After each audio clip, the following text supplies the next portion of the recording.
嗱，咁我講一個，我開頭我就喺沙田喺間村屋住嗰個有啲古怪嘢啦，咁樣。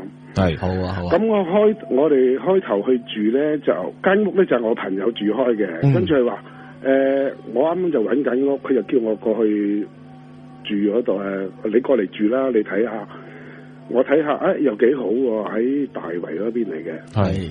跟住我就話。跟住住落都冇乜嘢嘅，跟住我住落大概3-4個月度咧。我後邊有一間屋咧就拆咗。係。咁嗰啲古怪事咧就嚟啦。哦。就好多聲，夜晚一過咗12點零2-3點啦，2-3點就最犀利。咩聲啊？其實係。佢冇嘢，好似輕叮鈴班啷、叮鈴班啷咁樣，係咁喺度好嘈咁樣。咁就。唔好理佢啦，咁我就繼續翻工。嗰時我太太就冇嘢做嘅，喺屋企。係。咁古怪嘢咧就係佢先嘅，即係佢聽到先嘅。唔係，佢啲古怪嘢佢做出嚟啊！佢做出嚟。我點解我廚房我有時翻去煮飯，點解啲刀崩晒嘅咧？啲刀啊？係啊，屋企啲廚房嗰啲刀啊，啲刀啊崩晒。哦，係。跟住我隔離有個朋友話：喂，我成日見到你老婆走出個露台嗰度，拿把刀係咁喺度磨嗰個，即係。嗱，我哋村屋咪有一個幾十尺嘅露台嘅，喺個露台喺個邊嗰度係咁咪喺攞把刀嚟卡咁樣喎。係，即係好似磨鉸剪鏟刀，人哋喺度磨刀咁樣。係啦，喺度傾喺度磨。我話唔敢快死咁樣我話。啲日頭嚟嘅嗰陣時嚇，朝頭早添。朝頭早。咁我咁怪，因為我老婆我話你搞嗰啲刀嚟咩？佢話我冇啊咁樣喎。哦。咁又冇嘢啦，咁又。我就叫咗啲師傅，即係自己有啲我大佬就玩神功嘅，咁啊叫啲師兄弟上嚟睇一睇。咁啊，可能佢哋做咗啲嘢就激嬲咗嗰啲嘢啦，嗰啲靈體咧咁樣啦，隔離嗰啲。佢話其實佢哋查到出嚟咧，就係佢哋隔離嗰間屋拆咗，就冇掟走，就唔知。可以，我哋呢間屋之前咧都係佢哋嗰個係一部分嚟嘅，即係同一個業主啊。係。咁佢又走過嚟咁樣，好似咁樣嘅啫，係成家㗎喎。哦。跟住我就冇嘢啦，跟住佢有一晚，好恐怖。咁我有個朋友上咗嚟啦，咁佢請同上咗嚟，同佢係咁喺度好似打咁啦，好似。喂，咁但係佢咪上咗佢老婆身咧？當時都冇，咁佢對住咩打？對住空氣打？我唔知佢對住空氣打。咁就係咁喺度，好似我都唔明佢喺度講咁，佢講晒國語添，仲要。跟住我就話，哇！佢話跟住佢話，喂唔掂啊！佢跟住醒咗同我講，喂唔掂啊，走啦咁樣。嗰時夜晚係2-3點鐘。跟住佢又走咗啦。佢話：咁我話我去邊咧？係咯。我話，跟住我哋兩公婆都好驚，我哋就走咗去最多人嘅地方啦，就去咗而家嘅威爾斯親王醫院急症室坐到天光。喺醫院坐天光啊？係啊，醫院唔驚咩嚇？醫院唔驚，已經急症室多人啊嘛。多人，殮房嗰邊就唔好啦。跟住咧就跟住我再揾個師傅上去同個師傅傾，即係我話我個師傅啦。佢話如果你係搞興咗人間屋，其實本身係人嘅咁樣，你如果你搬得嘅，你咪搬咯；唔搬得，你同佢搞，你自己都冇意思咯。係啊，跟住咧，我哋就搬咗咯。搬咗，跟住件事就不了了之，亦冇跟進，亦冇理。我老婆亦冇事。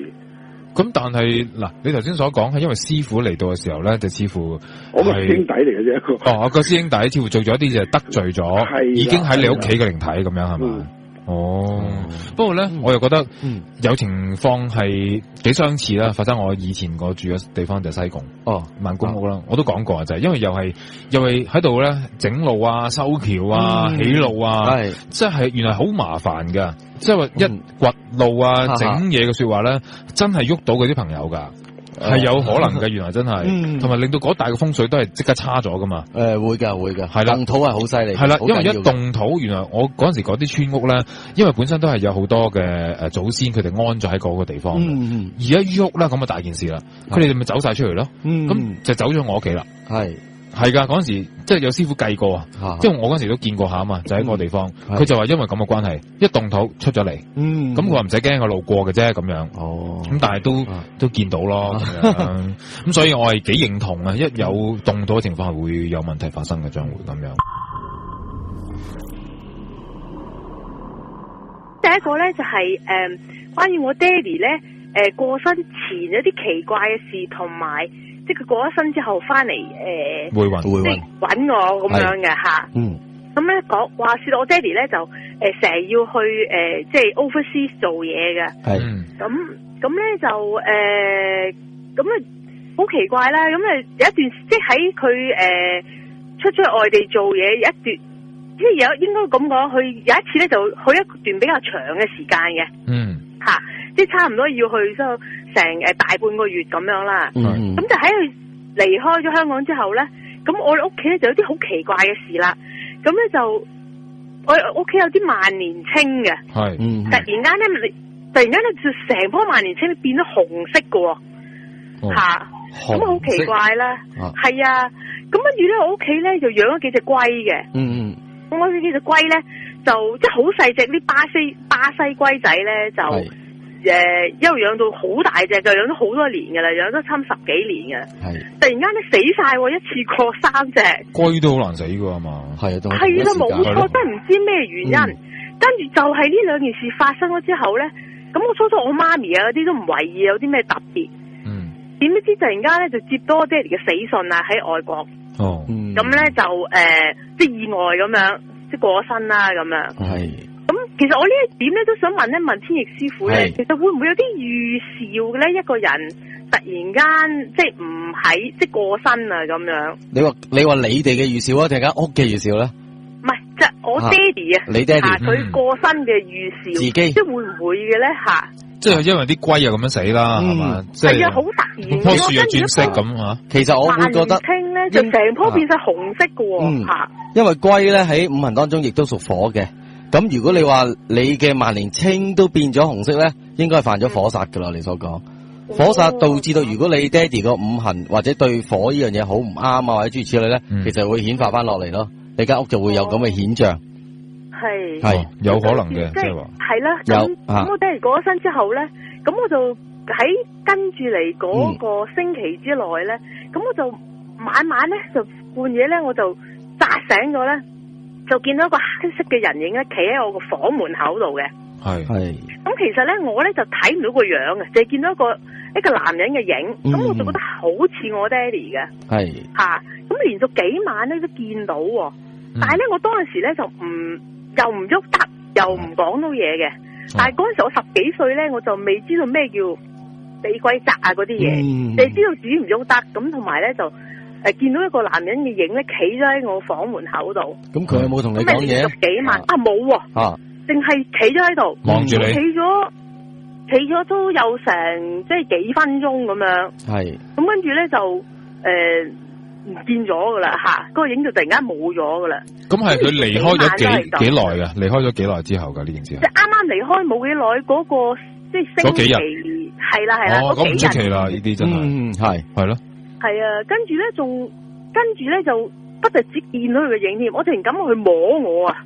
因為咧我爹哋咧有個習慣咧，佢以前咧即係佢有時放工翻嚟好夜咧，我哋瞓咗咧，佢就好中意摸下我塊面咁樣嘅。咁即係雖然我瞓咗咧，我都知道佢摸我啦，咁樣吓，即係即係俾佢摸到醒咗啊，咁樣。係。咁咧即係但摸個感覺會唔會同近時有少少唔同咧？一模一樣。一模一樣。暖嘅，但係好奇怪係暖嘅，即係有一隻手咧摸咗塊面咧係好暖嘅吓。咁但係咧就完全就我又係喐唔到嘅當陣時吓，咁又係摸咗即係幾秒鐘咁樣，咁就即係冇咗呢個感覺，但係連續幾晚都係咁樣。但係你好肯定呢個唔係你自己嘅幻想諸如此類，因為靈界物體好多時會係帶濕噶喎，以我所知。或者凍咁樣咯。係啊，凍或者帶濕嘅。係啊，所以我就覺得奇怪咯，嗰種感覺就係好。即係一模一樣，同我爹哋以前即係在生嗰陣時咧，翻嚟即係摸下我塊面嘅感覺咧係一模一樣。嗱，有啲但係佢就係暖。有啲情況係咁樣嘅，我覺得可能咧，我唔敢排除佢真係翻咗嚟，但係呢個暖嗰感覺可能係你自己呢個主觀嘅一個感覺投射埋入去啫。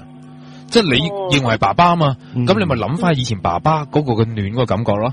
其實佢可能凍嘅，我覺得啊，可能係都唔出奇嘅，可能係嘅咁樣咯。咁但係呢個係一次啫，只係出現咗一次咁樣啫。都有幾晚係咁樣，即係幾晚摸你塊面，係咪啊？係啊。哦，咁可能佢好錫你啦，唔捨得咁樣。咁我爹哋又真係好錫我嘅。係噶。不過佢咁突然即係過身咧，又唔喺香港，唔知佢會唔會即係可能即係太掛住我哋啊咁。咁你爹哋過身之前有冇啲咩異樣諸如此類啊？佢又冇喎。好正常嘅。係啊，好正常嘅，喺屋企就發生咗呢兩件，即係話個龜突然間死晒啊咁，同埋個萬年青咧又好靚咁綠色，好靚，突然間佢成鋪變晒紅色嘅。咁都有啲怪異啊。好奇怪。係。好，另一件事咧。另一件事咧就係都係我細個10幾歲嗰陣時嘅，咁我就住喺一啲即係北角一啲廉租屋嗰度。係。嚇，咁嗰啲廉租屋咧就好得意嘅，即係有前，即係有兩個樓梯嘅，即係有前樓梯同埋後樓梯咁樣嘅。咁樣咧就咁我細個咧嗰陣時咧就聽到咧就我媽咪講咧話有幾個姐姐咧，即係嗰個姐姐咧，佢去後樓梯嗰度咧，即係好中意去嗰度溫書嘅好多。我哋細個都好中意去後樓梯度玩嘅。咁咧有兩個姐姐同埋一個哥哥咧，唔知點解去完個後樓梯溫完書之後咧，一段時間咧就傻咗嘅，即係唔係傻咗，係成日話有人咧好似追斬佢咁啊，話有人追斬佢攞把刀去斬佢哋咁，跟住咧幾個咧都最後入咗精神病院嘅。咁嚴重？係啊，咁跟住咧就件事咧就丟淡咗啦，跟住咧就喺後樓梯嗰度咧有間屋，即係最近後樓梯嗰個單位咧，咁就好得意嘅，成日都搬嘅，即係嗰啲成日有人搬走，跟住有人搬入嚟咁樣嘅。咁後期咧就到有一個即係有一家人搬咗入嚟咧，咁嗰家人咧就住咗比較長嘅時間。咁後尾咧就其中之嗰個屋主個太太咧就中埋我媽咪嘅麻雀腳添。咁跟住咧佢咧就即係有一次就講開同我媽咪打麻雀。就話原來咧，佢咧日日咧喺屋企咧都見到個男人咧坐喺個廳嘅梳化度嘅。咁原來嗰個 auntie 咧就有陰陽眼嘅。佢就見到咧嗰個男人咧就兇神惡煞，個樣好惡嘅，就坐喺個廳嘅梳化度，就成日都望住佢做嘢嘅。但係因為我呢個 auntie 可能佢見慣咗咧，佢又唔覺得係啲咩回事，就冇理佢。咁就咁一路即係大家都佢話佢又唔理佢，但係佢又冇特別咁去搞佢，只不過係每一日嘅晏晝咧都坐喺個梳化度望住佢做嘢嘅。哇！咁夠驚啊，大佬係咪？好似俾人監視住咁啊！嗰個 auntie 講翻嚟，咁我哋又唔知會唔會同之前話有幾個哥哥姐姐喺嗰度咧，話成日見到有人話攞把刀斬佢，後尾最後即係精神有問題入咗青山咧，就唔知會唔會有關聯咯？咁知唔知係咪兇宅嚟㗎？佢係咪喺裏邊死嘅定係點樣㗎？呢個人咁我又冇聽過嗰個係兇宅喎嚇。咩村啊？你講緊嗰度係嗰個咧係拆咗㗎啦，已經喺北角嘅北角丹拿山村啊。丹拿山村啊？係啊。OK。呢個村比較係啦，即係冷門啲嘅嚇。係咯。OK， 咁就以往喺嗰度住過嘅朋友，唔知有冇咁嘅經歷啦嚇，咁啊可以回應下呢件事咁樣。係啊，好，就係呢兩件事啫。我咧就想分享下咧，我一個朋友喺台灣做記者嘅，咁係分享下佢一個前輩同佢講翻一啲比較靈異少少嘅案件咁樣咯。好啊，係比較可能即係唔會真係有太多靈異嘅，但係即係破案嘅關鍵可能係關有少少靈異嘅嘢出現咯。好啊。咁就係發生喺台南一個鄉鎮嘅地方。咁佢咧就有一班年青人，咁就因為涉嫌有一個初中生失蹤咗，咁就被警方即係調查。咁警方都肯定係呢班人做噶啦，咁但係咧佢一直咁佢當然就唔認啦。咁到某一個時到佢哋即係要押上警車，咁就即係要翻警署審問啦。咁當佢押緊途中咧，咁嗰啲記者已經喺因為佢個位置就喺條河附近嘅，咁啲記者就喺河附近度等緊，即係睇下有啲咩影啊嗰啲啦。咁結果佢當佢夾住嗰個囚犯上車嘅時候咧，嗰個疑犯就突然之間發神經就講喎，唔係我殺你噶，其實唔係我想殺你噶，因為你好捉啲，所以我先捉你噶。咁其實個來龍去脈係點咧？就話呢班人咧就喺個廟入邊做嘢嘅，但係咧就好中意玩，但係又冇錢喎，咁玩到冇錢啦。咁佢咧就諗住原本係諗住捉村長個仔嘅，但發覺就冇咁好捉，咁啊諗捉咗例如一個村民 A 咁啦，就捉個村民 A 嗰個就諗住綁架即係勒索啦。咁綁架咗之後，佢最殘忍係咩咧？就係佢冇諗住即係留山口嘅，即係諗住就即係一嚟就殺咗佢，咁又免除後患。咁佢咧就將佢抌入去即係打死咗佢，抌入嗰個桶度灌水泥。咁灌完水泥，佢就擺咗喺廟出邊等佢乾完之後就抌落條河嗰度，因為之前講過喺河附近噶嘛，咁啊抌落條河度。咁佢抌咗落條河嗰度，咁照計你應該石沉大海，你都好難會撈得翻上嚟噶嘛，係咪先？咁就好似啱啱講到啦。咁當佢劫持即係俾警車帶上架警車度，警察嗰陣時帶上警車嗰度咧，佢就發神經。咁啊，嗰啲警察就開始即係覺得有問題啦。哇！你個人做乜事？突然之間發神經話唔係我殺你啊咁樣，跟住就將佢帶翻去嗰條河附近。一帶翻上去咧，嗰個屍就唔係嗰個屍同埋即係嗰桶水泥就成個就浮翻上嚟啦。係啦，我信呢啲嘢，天網恢恢，係有嘅，即係佢好似令到佢要講翻件事出嚟，係去翻現場，係嘛，好似令到要破案咁樣嘛。其實佢係好似上咗佢身，會唔會係咁樣咧？佢就應該我覺得感覺似見到多過似上身咯。見到，因為我聽嗰個朋友講就佢話。突然之間佢講話唔係我想殺你㗎，係啦就咁咯。係啊，即係可能係個靈體顯現咗出嚟，佢就即刻自己爆響口啦。但係我唔係我想殺你㗎咁樣，係咪？類似有冇推斷翻嘅情況？係啊，哦，咁呢啲都係嘅。好多時啲案件係有啲咁嘅情況發生，都信嘅嚇。呢個就係你朋友話翻俾你知嘅。仲有好多㗎佢係喺嗰邊做記者㗎。佢係喺台灣度做，但係佢個前輩就真係跟好多呢啲新聞咯。即係佢而家就跟緊佢咯。有冇時間分好啊，嚟。就係一單可能呢個就都係比較唔會有鬼出現咁噶啦。咁就就係咁嘅，就講有個就講台北有個半山區咁嘅地區啦。係。咁就有個男人就就瞓緊覺，大概喺夜晚半點2-3點左右。咁佢瞓下嘅時候咧，就突然間聽到玻璃有聲咯。咁當佢聽到玻璃有聲嘅時候，佢瞓緊噶嘛，咁佢就以為係有人想嗌佢起身，因為佢每朝都要翻工，都係佢媽媽負責叫佢起身嘅。咁佢就應咗一聲話：阿媽，我瞓多一陣啦。跟住佢話佢即係講完呢句之後，佢覺得唔啱喎。跟住諗下，因為你瞓緊覺嘅時候，你仲 feel 到出邊係日頭定夜晚噶嘛。咁佢咧覺得唔係喎，仲黑。仲係黑，即係好黑嘅喎。咁佢完全冇白天嘅感覺嘅喎。咁佢咧咁佢咧就睇鐘啦，咪話2-3點跟住咧話咩聲咧？跟住佢又當冇事咁，又繼續瞓啦。瞓下又聽到啦，嗰啲玻璃聲。咁我形容下啲玻璃係咩聲？點樣咧？係咪敲玻璃定點啊？唔係敲玻璃，係一種咧。類似你喺玻璃上面捽啊，即係好似你洗玻璃咁咧，啲啜聲嗰啲啊，啜咁嘅聲，咁啊唔係有人去敲佢，咁佢又聽到喎，咁佢聽到嘅時候，佢又諗住今次唔係阿媽敲門啦，咁佢咧就再即係瞓翻喺度，就覺得好驚，即係點解驚？因為佢住12樓噶嘛，咁佢住12樓仲半山，咁邊個咁出邊？真係應該唔會有人啦，係咪先？係。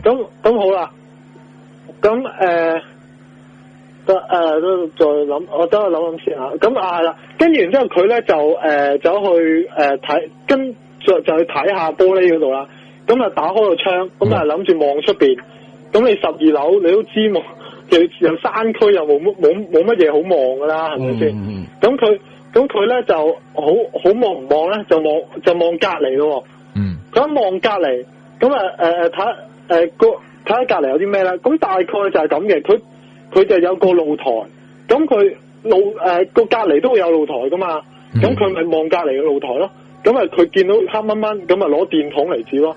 咁啊一照就見到咧，就覺得咧係應該係荒廢咗好耐嘅，因為鋪咗好多層嘅，因為佢有啲洗衣機啊、冷氣機都係鋪咗好多層喺度嘅，應該荒廢咗好耐。咁之後咧，佢咧就留心睇下啦，佢發現咗兩個塑膠袋，一個係大啲，一個係細啲，咁啊擺喺度就隨風喺度飄，咁佢就覺得係啦，應該係呢啲塑膠袋去升啦，唔係玻璃嘅聲啦。咁啊安心啦，但係咁佢又覺得好似附近有人咁樣咯，咁算啦唔理，咁啊翻去瞓，跟住又聽到玻璃聲，咁佢今日肯嚟肯定唔係玻璃聲，因為佢聽嗰啲膠袋聲係沙沙聲啊嘛，唔係嗰啲聲，咁佢就驚啦，佢就報警啦，咁報警咧就話隔離嘅陽台嗰度咧，即係露台嗰度咧，就好似有一種好奇怪嘅聲，咁啊，會唔會係啲鄰居會搬走咗之後會有啲小偷啊？啲嗰啲嘢非法入境者啊等等啦嚇，咁啊報警嚇。咁報警，咁因為警察佢唔可以馬上咁處理噶嘛，佢可能要攞啲搜查令處理咯啲嘢，佢先破門而入。咁啊，結果打開個門，咁打開個膠袋係咩咧？比較細嘅一個膠袋咧，就一隻手；另外一個大啲嘅咧，就係剩低嘅其他嘅屍體即係斷肢啊！係啦，咁佢成件事係點咧？其實已經擺咗2個月噶，冇糧冇味噶嚇，冇糧冇味噶，應該可能佢可能大風啊嘛，會唔會咧？我諗都好難吹得晒會咯，咁多嘅説話冇可能冇味噶，我諗呢件事嚇，係咯，所以我唔知啊，我都係聽佢講。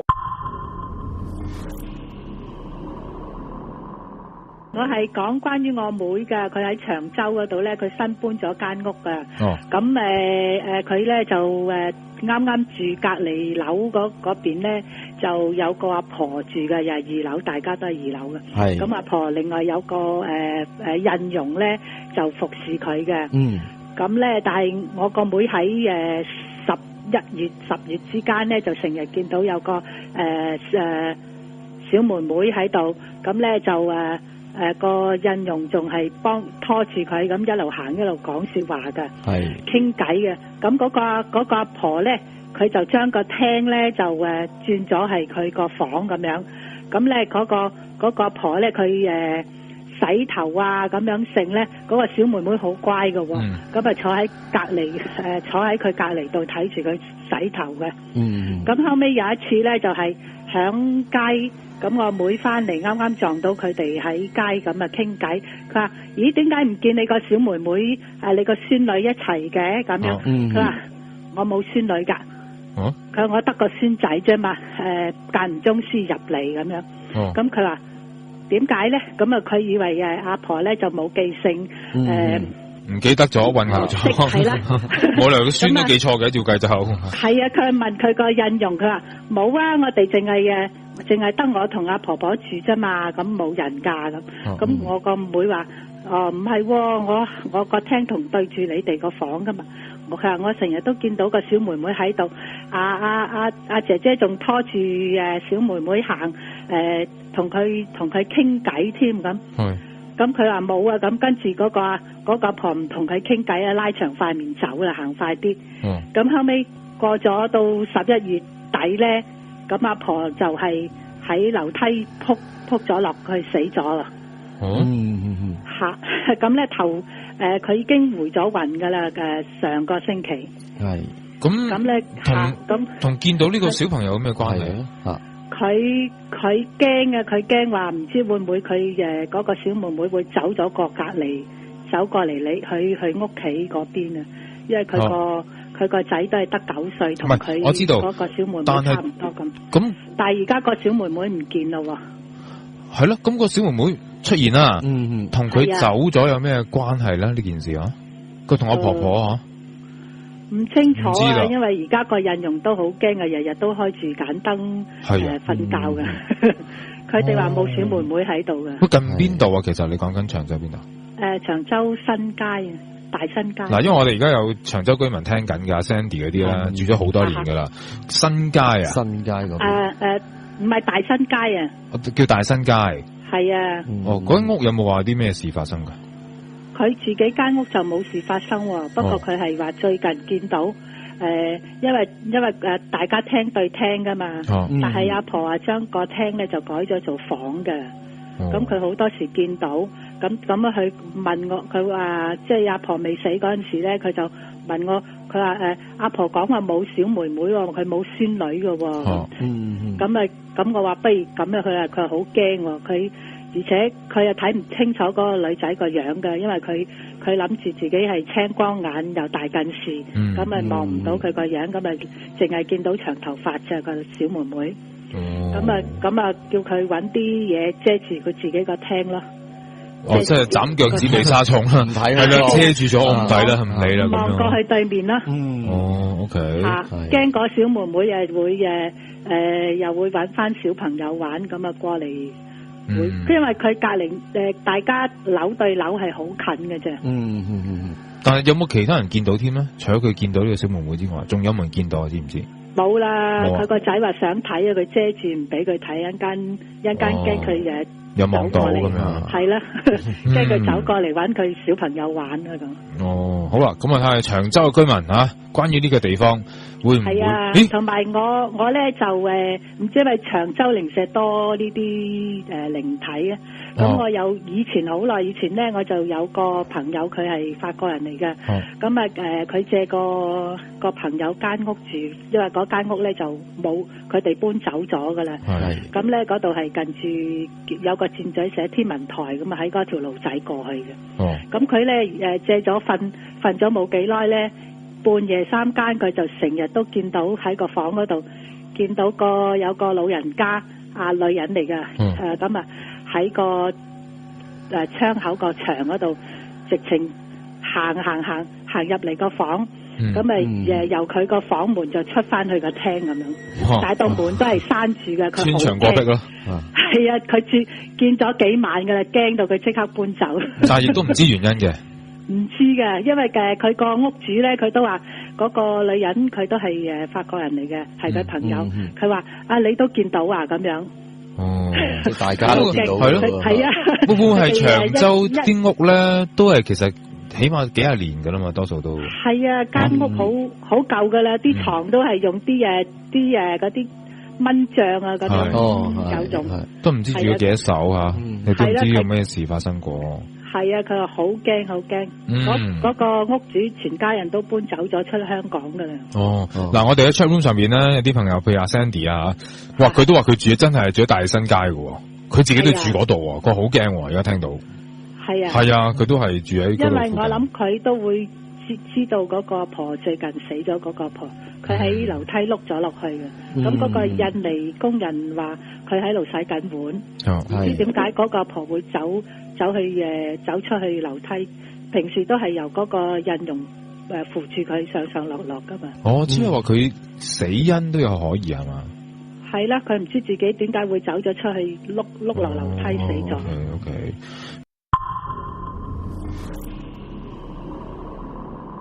我喺英國噶，咁我係講我男朋友嘅事同埋我發生嘅事，就喺屋企嘅情形啦。咁就喺我男朋友就喺西班牙住嘅。咁上次就聖誕嗰陣時候，咁我去屋企就同佢哋過 Christmas 啦。咁佢咧就不嬲由細到大咧就住喺嗰間屋入邊咧，都會有啲好奇怪嘅嘢發生，即係會見到ghost 咁。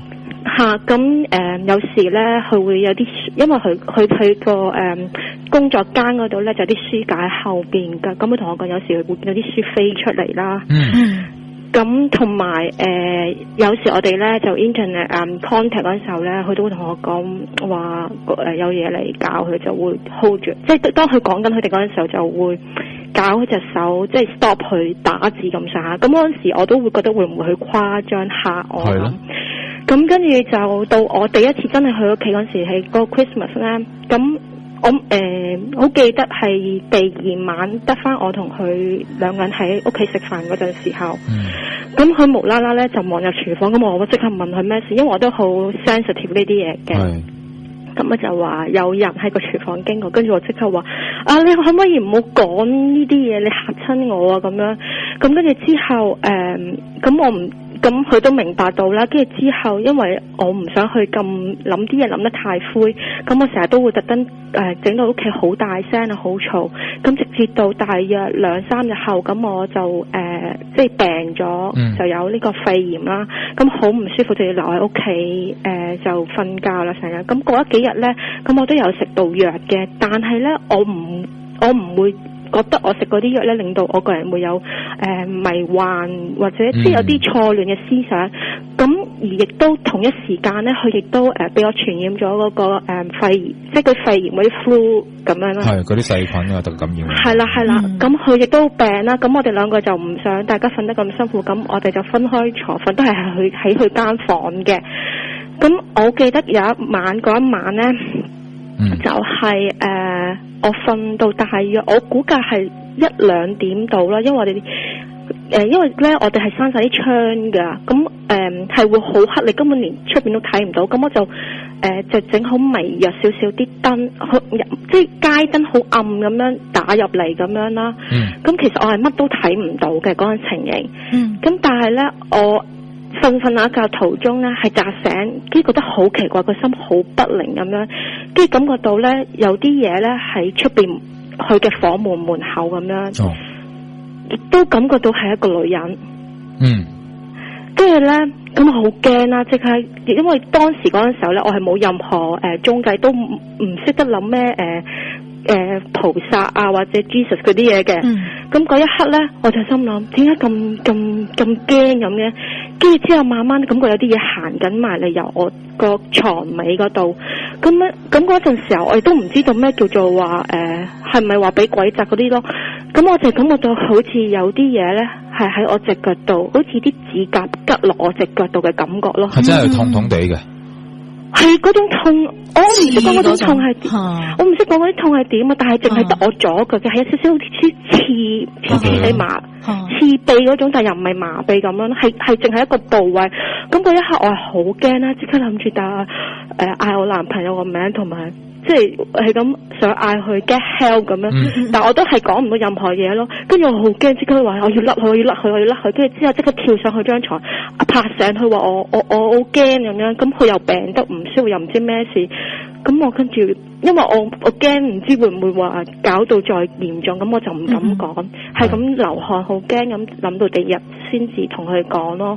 咁跟住之後我就同佢講咗呢件事啦。跟住之後佢同我講話喺佢間房其實都曾經見過有其他嘅鬼出現咯，係啦。咁亦都同時候咧，佢同我講過，因為佢有家人咧都過咗身嘅，譬如佢 Granny 啊，佢爸爸咁樣，咁佢同我講過咧，喺佢屋企咧都係曾經見過佢哋嘅出沒咯。咁跟住之後咧，就到佢搬嚟呢間舊屋嗰陣時候啦。咁我嗰陣時候，因為我去屋企咧，我都會覺得好唔舒服，都同佢講話好似好陰咁嗰種感覺，好似中國人講。跟住之後到搬到新屋咁，我特登去睇下佢會唔會話好啲啦。咁直至到幾個月之前，我又再去探佢嗰陣時候，咁又有啲事發生咗咧，就係我哋一齊咧就瞓下覺嗰陣時，即係其實都啱啱開始瞓嗰時，突然間聽到啲嘈聲，咁跟住之後佢咧就同我咧都係同一時間又聽到啲聲音，好驚喎。跟住之後但係佢同我聽嘅聲音咧就有啲唔同，一啲咧就係喺個花園出邊嘈，佢聽到咧就喺廚房嗰邊嘈。佢話仲聽到咧係有啲嘢咧飛，即係啲好似人哋嗰啲整嗰啲沙煲冷餐嗰啲平盤，跟住咧就飛過好似再拍落去啲玻璃嘅聲咯。咁嗰陣時候咧，我哋只得我同佢同埋媽咪同埋一隻狗，係冇可能會有啲咁嘅聲音嘅，因為隻狗亦都會自己瞓咗覺，佢媽咪都自己瞓咗覺，係冇可能凌晨1、2點會有啲咁嘅聲音咯。咁跟住我又唔想自己嚇自己，又唔想去嚇親佢自己，咁我咪話會唔會係樓上即係有人喺度乒乒乓乓整到啲聲音，咁我哋下邊聽到啲回響咁咯。但係 sorry 你講得係 apartment 嚟嘅啲，即係唔係 house？ 係啊，我哋係 apartment 嚟㗎。但係嗰啲聲音又真係的而且確係喺廚房嚟，你係會知道你都會分到咩叫 ground floor 同埋 first floor 嘅嗰啲分別咯。咁但係同埋最難理解就係個 garden 你點會有聲咧？因為個 garden 就係淨得我哋嗰層有嘅，上面係冇嘅，除非有啲嘢跌落嚟啦。但係我聽地之後早亦都 check 到係冇嘢跌過落嚟，亦都冇嘢話即係會啲風吹一吹就乒乒乓乓嘅聲音。咁有冇 check 個廚房嗰啲有冇喐過？我冇啊，冇 check 咁啊。因為就算我哋起咗聲嗰時候，佢媽咪起身啲嘢都會喐咗噶啦。OK。係啊，但係我會覺得好奇怪，如果係冇可能會有乒乒乓乓煲聲，因為佢媽咪咧就有清潔，即係好潔淨嘅，啲煲會收埋晒櫃嘅，咁點解會有煲聲咧？你明唔明我意思？明。喂，咁知唔知呢間屋有咩背景啊？所以我亦都問佢啦，佢會唔？我就係咁不停咁其實問佢會唔會去屋企以前係啲graveyard啦，或者打仗啊？佢話就算以前有因為西班牙有好多內戰，但佢話係嗰一條村咧係冇曾經啲發生，亦都唔係話 graveyard 咯。但係咧跟住之後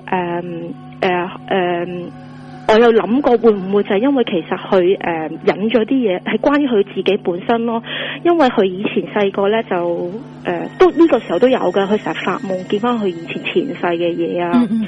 咁佢都曾經揾治療師就做過呢啲嘢咧，就佢以前係曾經係打仗其中一個軍人，即係嗰啲軍人係啦。咁嗰時候咁我因為成日即係去聽其他嗰啲即係嗰啲師傅講嗰啲嘢話，可能會唔會係前世嘅業帶落嚟今生嘅，即係咁上下嘢啦。咁但係最奇怪咧就係唔知點解係不停會喺佢面前出現，而且琴晚亦都有啲事有發生過咯。咁佢就今日同我講話，琴晚大約1點鐘嗰陣時候，咁佢又聽到好多嘈聲喺佢隔離耳仔嗰度，又聽到啲哨子聲啊，係好嘈好嘈咁樣咯。咁我亦都好擔心佢唔知會有咩事，因為佢係驚到要開燈瞓覺。佢自己住㗎係嘛？佢同佢媽咪一齊住，同埋同媽咪一齊係啊，同埋一隻狗咯。佢爹哋好細個嗰時已經過咗身㗎啦。咁佢信唔信呢啲嘢啊？佢信嘅。佢好信，佢係雖然佢係西方人，但係好信呢啲，佢都好信佛教嘅理論嗰啲所有嘢咯。但係佢亦都，但係有時候同佢解釋，佢都唔會好難去解釋道教嗰啲嘢。人哋即係點樣講話咩八字嗰啲嘢啊？我亦都特登問咗佢嗰啲八字，諗住如果有機會咧，可唔可以介紹啲人俾我 check 下佢咁樣。係啊，其實我最想知道係咪其實佢好似其他師傅講話係佢嘅八字係屬陰啊，定係即係如此？可以 check 嘅，其中一環係可以 check 到嘅。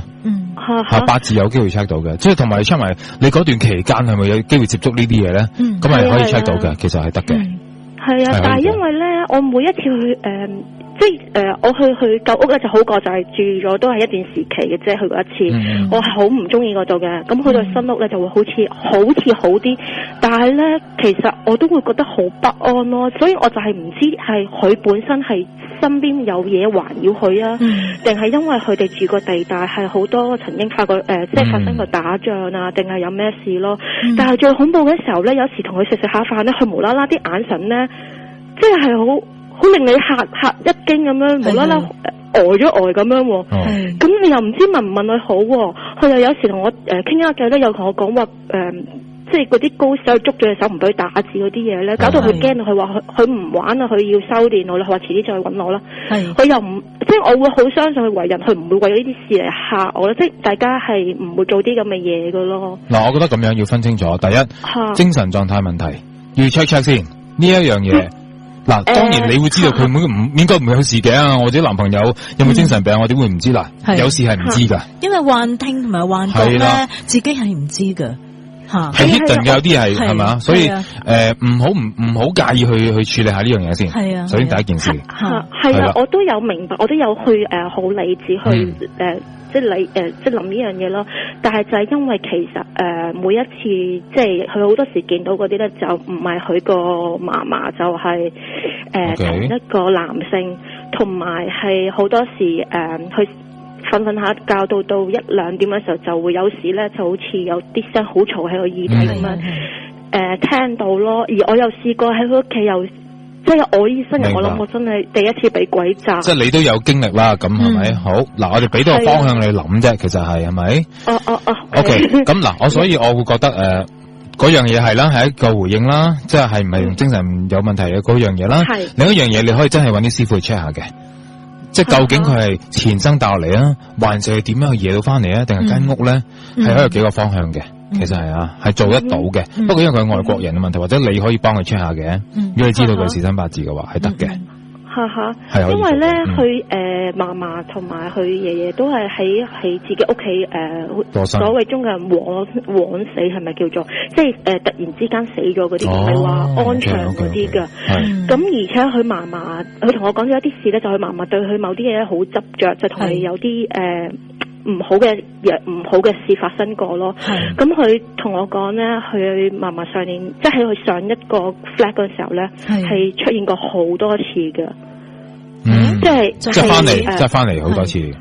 係啦，我係唔知係佢哋唔係同一間屋住嘅，但係咧就喺佢以前個 flat 嗰度出現過咯，即係佢過咗身之後，因為佢嫲嫲都係好慘咁孤獨咁樣死咗去，到好多日之後先有人發現咗，係即係個身體已經腐爛咗嗰種。嗱，其實外國咧都你可以揾一啲靈媒噶嘛，一啲西劇嘅專家，佢去間屋度可以 feel 下嘅磁場。佢唔敢噶啦，佢唔敢，因為咧佢嫲嫲同佢爺爺留低嗰間屋咧，佢係即係佢自己接手咧，佢要即係佢因為想賣咗佢咁，又但係好多嘢都要修理過咧。佢每一次去完佢都好驚嘅。佢同我講，佢每一次去完咧，佢之後咧都令到佢好辛苦，好想嘔嘅。嗱，如果個情況已經去到咁咧，就冇得話怕唔怕做呢樣嘢噶啦。因為你講得呢個情況都幾嚴重，同埋咧提一提你咧，如果係 check 咗前世咧，唔係只係得一世嘅，係啦，你未必一定係軍人嗰一世。如果佢嗰個嘅前世係真嘅話，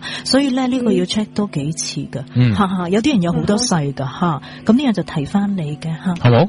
嗱，俾你幾個方向，你可以試下中式嘅又可以啦，你可以幫你試下去 check 下啦。咁而外國亦都好多靈媒去 feel 到呢啲嘢嘅，其實就OK。其實有一樣嘢都可能真係風水問題嘅，即係當然係喺外國嗰度有冇好嘅風水先，我哋唔知啦。同埋咧，有時真係個人咁唔好彩咧，連續搬2間屋都係同一個風水問題都未定嘅噃。又或者係個人嘅問題，有時你嘅磁場唔好，你揀嘅都係唔好㗎。係啦，會有嘅，係可以係咁情況。係啦，你可以喺唔同嘅方向試一試啊！但係如果你真係到時試咗都仲係唔得過，你就再揾潘兆聰啦。揾我，或者打電話上嚟。我轉介啦，係啦。係啦，你可以打電話上嚟。我唔識幫你捉鬼噶啦，幫佢傾下偈啦，係嘛，分析下咁啫。係啦，分享下。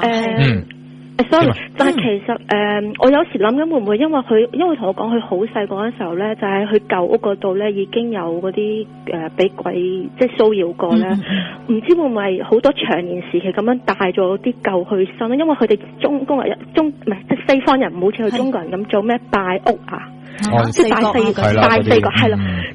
即係又唔會識得做呢啲嘢啊，又唔會識得話擺啲嗰個唔知咩嗱，唔會嘅，因為佢哋冇呢啲觀念噶嘛，係啦，嘅話就唔使係啦，因為佢哋唔信呢樣嘢噶嘛，係咪？唔會西方人都會拜4個噶嘛，係咯，即係我諗緊會唔會，因為我記得曾經有啲道教師傅講話你搬屋咧，其實都可以帶到啲陰嘅嘢，即係舊屋陰嘅嘢去新屋嗰度咯。咁我懷疑就唔知係唔係咯，但係又唔識同佢講呢啲，即係呢啲 theory 喺英文上面，因為有好多字我都唔知應該點同佢解釋咯。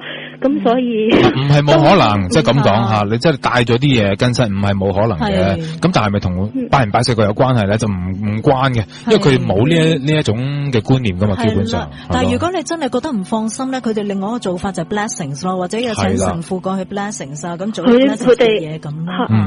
好冇？佢就係好唔信天主反而覺得佛教會係咁係咯，你咪揾呢方面嘅人咯，有噶，係啊，都會有噶嘛，係啊，即係總有方法嘅。但係乜唔係？如果你屋企有養貓狗啊，即係譬如屋企有狗嘅，會可以幫佢擋煞，即係唔係擋煞，即係好啲時候會好啲咁。即係好多人會講話，佢哋會即係譬如台灣就好中意話，你唔係台灣嘅，好多中國人都話狗見到嗰時咧會嘔咁樣嘅，即係佢狗鳴啊嗰啲。咁有㗎，係啦。咁但係咧，如頭先我都想問你，因為佢有養狗啦，咁我就唔知道佢有冇呢啲反應咧。咁如果有啲朋友都會知狗都會有反應，或者貓都有反應，但係我嘅個人經驗咧就係我屋企嘅狗，唔係我屋企嘅貓就係冇反應嘅，唔係隻隻有嘅，即係有啲可能佢見到佢都唔驚，係咪先？咁咪唔俾反應咯，係啦，或者我哋可以即係或者 Bell 可以試翻頭先嗰幾個方法啦，係啦，或者係真係其中一個方法行得通咧，係啊，咁其實咧你講嗰個啦，話啲阿布冷餐嗰個咧，其實我以前嗰間屋啦，我細個住嗰間屋咧都有咁嘅問題啊，所以阿 Bell 一講我就知咩事，係聽到裏邊啲阿布冷餐咧。啲碗碗碟碟咧，框嚟框去，但係裏邊冇人嘅，真係嘅，冇嘅。但係媽咪就我哋話裏邊有老鼠啊咁樣啦。但係後期阿姨先話俾我聽，話睇街坊嘅口中聽翻嚟，原來我以前細個住間屋咧，嗰間屋咧係有人吊頸死過㗎，凶宅嚟嘅。所以我咪講我細個嗰時個個都見到，唔知點解我見唔到啦。係好多 case 我細個住嗰間屋，係咪啊？係啊。因為你問我澳洲有冇發生啲事咁，其實有單嘢好想同你分享。好啊。因為我以前屋企咧住響一帶叫收婆嘅地方，咁嗰度咧其實有一個墳場嘅。係。咁嗰個墳場咧，後來我有一次睇報紙啦，我見到一單新聞係話嗰個係有即係話有佢哋係話有黑影，但係佢哋話 spirit 咯，有 spirit 出現過，然之後佢哋有抄翻幾單以前曾經喺嗰度出事嘅人物啊，嗰啲報紙報導出嚟啦。咁佢哋係話係好多時候佢哋話有一團黑影喺佢哋後邊咁樣，好大個黑影。佢哋話 feel 到個黑影，因為好多人喺嗰度好多其實嗰度都係住宅區嚟嘅。咁好多人咧行嗰陣咧係 feel 到後邊好大個黑影跟住佢哋噶。咁有一單我見到比較到而家為止我仲記得嘅就係話嗰個人知道個黑影跟住佢，咁佢又嗱翻屋企啦。佢翻到屋企咧，佢就敲門啦。咁敲門嗰陣咧，佢嘅屋企人開門俾佢。咁屋企人見到後邊嗰黑影咧，係突然間見到佢喺度笑住咁嘅面口啦。哦，我睇到樣添啊！屋企人就好大，係啦，好大聲咁樣就好大聲喺度嗌咯，就係咁啦。咁個黑影就唔見咗啦。咁係咩樣嚟㗎？個黑影個樣啊？佢冇講啊，佢只不過係話一個 shadow 咯。哦，一個影咁樣嚇。OK，係啦，佢只不過係講一個影㗎。咁係好多人都見過呢個影嘅。我睇個新聞咧，就三個人，佢係報道3個人見過呢一個黑影啦。咁我嘅 friend 就話見過有一次，即係又係一次行過嗰陣，見到一個人着住 taxi 度咁樣行過咯，即係夜媽媽着住 taxi 度咁行過。但係知唔知個原因啊？即係佢係咪喺嗰度交通意外死定係點樣？唔知，因為嗰度係個墳場嚟㗎，好大嘅墳場。哦，個墳場。件 taxi 度係以前係啊，佢 taxi 度係現代嘅定係以前嗰種啊？佢冇同我講清楚，因為佢都係用英文同我講話係 taxi 度。係咁因為我住響嗰個墳場好近，咁我以前即係同我嘅 housemate 食緊飯嗰陣，因為我面咧係對住個 balcony，我見到 balcony 有我見到一個類似係女嘅靈體喺度望住我哋食飯咯。係啊，咁點啊？你哋驚唔驚啊？望住我哋食飯，驚唔驚？我就梗係，我就當睇唔到啦，耷低頭食飯咯。係啊。咁淨係望住你食飯啫，冇任何騷擾過你哋嘅，冇嘅。冇。都翻我住喺嗰度2年，都冇乜事發生，只不過有時候即係奇奇怪怪嘅聲梗係有噶啦，不過就冇唔係太大嘅事發生咯。OK。咁我其實仲有一單比較驚啲嘅，響雲頂。比較經典。但係呢一個咧就係我媽咪同佢嘅 friend 上去嗰陣即係話佢哋親身遇到，不過我就用我自己就代入去啦。如果唔係好複雜。好啊。咁即係話我媽咪有一班 friend 由台灣過嚟嘅，佢有老公啦，同埋帶住個女過嚟。咁我媽咪就同佢嘅 friend 就去賭場玩啦。咁我咧就湊住嗰個妹妹。咁妹妹嗰陣先至3-4歲嘅啫。咁妹妹帶佢玩咗一輪之後咧，我哋就翻酒店。咁我哋翻酒店嗰陣，我要開門。我一開門嗰陣咧，就聽到佢入邊妹妹嘅媽咪，好大聲咁樣嗌話，唔好開門啊！我哋喺度做緊嘢啊！即係佢哋比較3級啲啦。佢係話我喺度做緊嘢啊！我同你爹哋做緊嘢啊！唔好入嚟啊！我同你爹哋，即係個妹妹都喺度嗌話媽咪啊媽咪咁樣講啦。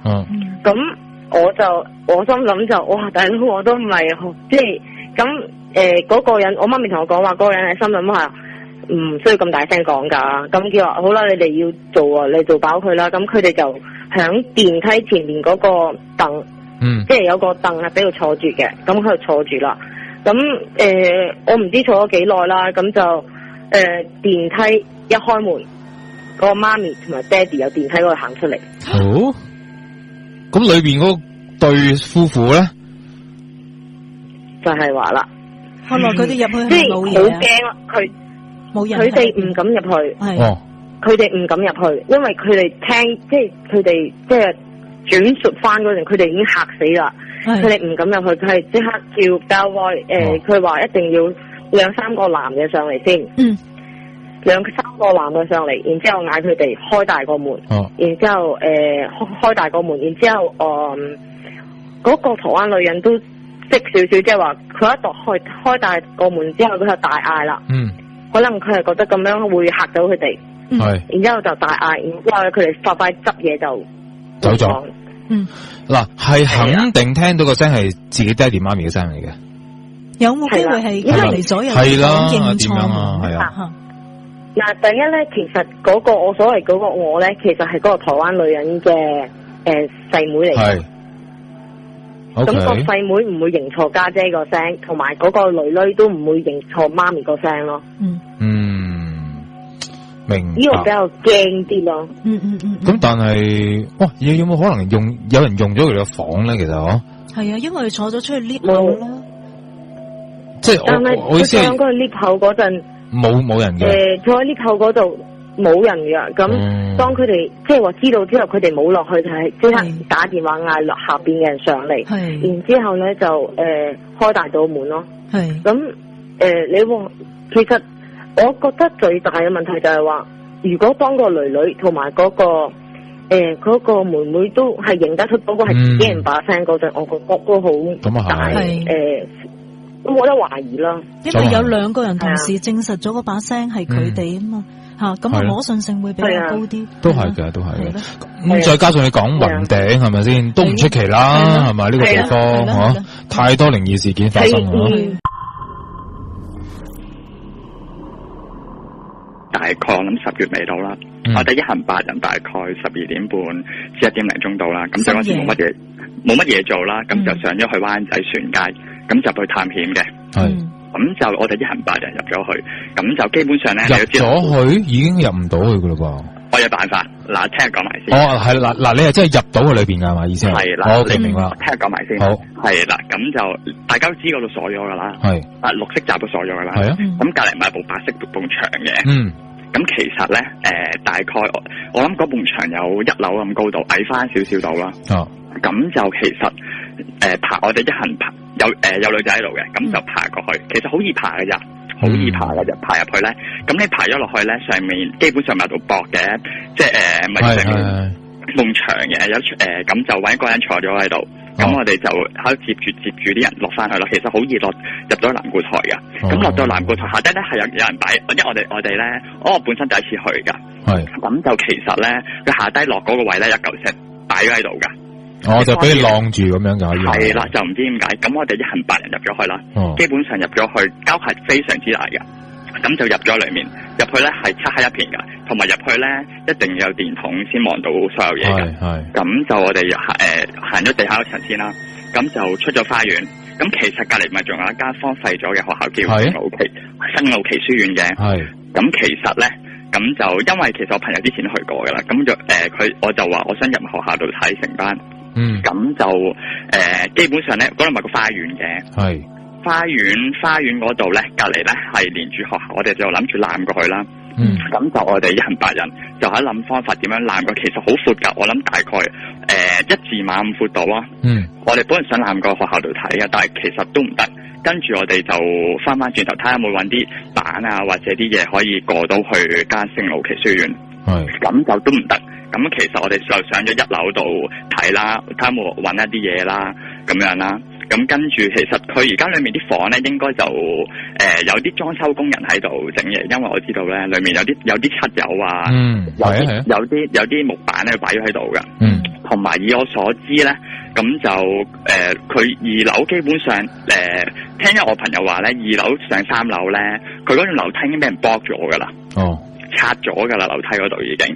因為係啦，因為其實3樓我唔知記得唔知2樓定唔知幾多樓咧，就咧。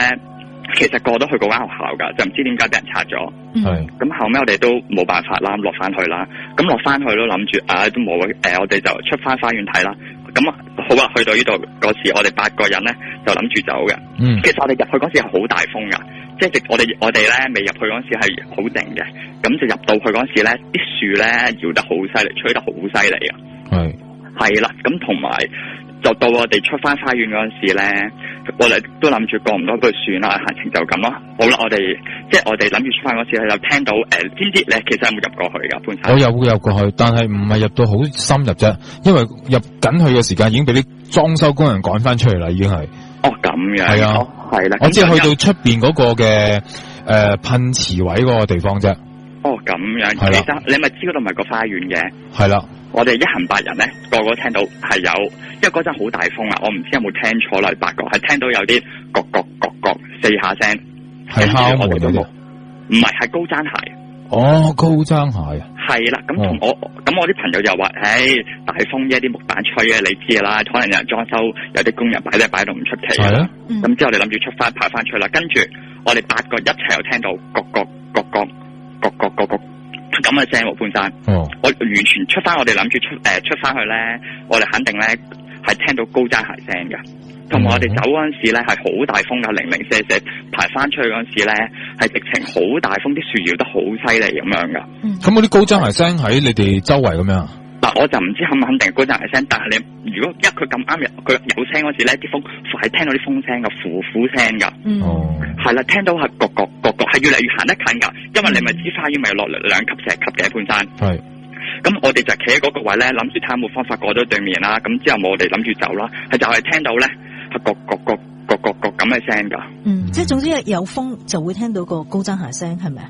係啦，佢係越嚟好識行咁噶，係好明顯聽得8個啫，我哋8個人咧聽得好明顯，完全係有人，完全咧係好似特登咧，你冇理由我哋入去嗰時又冇聽到有冇啲咩事發生過。我哋臨走嗰陣時就係聽到個花園嗰度咧，你咪有張台嘅，就係一定喺嗰度傳嚟噶。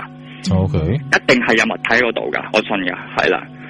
咁點啊？跟住就走咗啦，跟住就走咗啦，出翻去啦，係啦，係啦，就係咁啦。即係你懷疑喺裏邊聽到一啲咁樣嘅鞋聲，係咪？係啦，我有50%肯定去裏，一定係高踭鞋聲嚟，一定係高踭鞋聲嚟，係啦，係啦，同埋，因為其實南固台咧，其實即係佢，如果我睇翻阿雲海外有本書，佢就話講南固台嘅，我唔知，我都唔知，因為我本身我就睇過，咁佢就話真正嘅鬼屋唔係南固台，係喺嗰度，我諗下底係咪有間唔知咩廟嘅？下邊有間廟，叫洪聖寺廟。係啦。咁我就睇翻文海本書話咧，真正嘅鬼屋就唔係南固台，就係喺間廟嘅上面。唔知。但係因為文海嗰本書就睇翻出嚟咧，就係話嗰間真正嘅鬼屋咧係已經爛晒，入唔到去噶啦。係啦。冇意見唔知。係啦。咁同埋我上網都睇咗翻啲資料咧，話咧其實咪早2日咪報紙話有人喺嗰度吊頸。係啦，咁我就上網 search 翻啲資料，就話有啲街坊都曾經見到以前我唔知好耐啦，就話都係嗰附近咧啲樹嗰度咁樣啦。見到咩話？喺棵樹嗰度有個女人上吊咯，又係咁。又有？係啊，又係有個上網揾啲資料係有噶。係講有冇講明係幾時嘅事啊？冇講明，就話好多年前就話有個女人喺又南。我都聽過嗰棵樹直情咧就唔係今次呢棵樹，而係直情係對面嘅啫。你唔使行到上去嘅，因為你講緊呢一次呢棵樹咧，我都上過去啦。你係要再兜一個圈上去嘅，其實係。咁但係如果講嗰棵咧，淨喺出邊嘅啫，係大棵啲嘅，基本上係就講緊嗰棵。我唔知係咪。係我潘生啦，因為其實咧諗住咪影咗報紙之後，我琴日都諗住同我 friend 上去再睇一睇，再入一入去嘅。入唔到啦，已經唔得啦，已經 block 住晒啦。佢想用爬，唔係爬都唔得啦，因為琴日都冇入到，咁就諗住睇嚟緊呢幾日都可能會再上。你唔使去啦，因為嗰度已經中間已經係 block 住咗啦，係新 block 住咗噶啦。門口嗰度冇錯，條樓梯啊。你行到中間已經係俾人 block 住咗啦，已經。可能太多人去。冇錯，我估係咁樣啦。真係太多人去啦，每晚都有人去2-3團。係啊，你唔需要去啦，已經。係啊，真係嘅。係啦，資料嘅嘢有時自己證實下、抄下先啦。係啊，呢個係我嘅忠告嚟嘅。冇錯。係啦。即係當然你可以自己分析下啦，係嘛？係。好啊，咁啊多謝你提供翻關於南固台事件先。